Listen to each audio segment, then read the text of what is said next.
Hi. మీకు ఒక విషయం చెప్తానండి.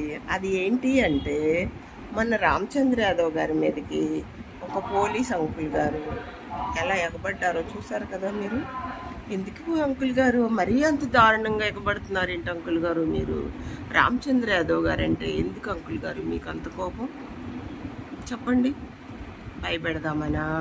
అది భయపెడితే భయపడే రకం కాదు కదా. సింగిల్గా వచ్చింది సింహం, ఎవరికి భయపడదు. తాతల్ని, తండ్రుల్ని, మామల్ని, బామ్మర్దుల్ని, తోడళ్ళని, ఇంకా తండ్రిని, తాతని, ఇలా ఎవరిని అడ్డం పెట్టుకుని రాలా. ఏ వారసత్వాన్ని తీసుకుని రాలా. ప్రజల సొమ్ము దోసుకుని రాలా. సొంత డబ్బుతో ఏ రాజకీయ పరంగా ఎలాంటి మనుగడ లేకుండా ఓన్గా ఒంటరిగా వచ్చింది ఆ సింహం. మీరు భయపడితే భయపడుద్దా? పోలీసులు గారు అర్థం చేసుకుని మీరు కూడా మంచి చెడు కూడా రెండు ఉంటాయి. ఆ రెండిట్లో మంచి చెడు కూడా మీరు కూడా అర్థం చేసుకోవాలని కోరుకుంటున్నాను. Thank you so much.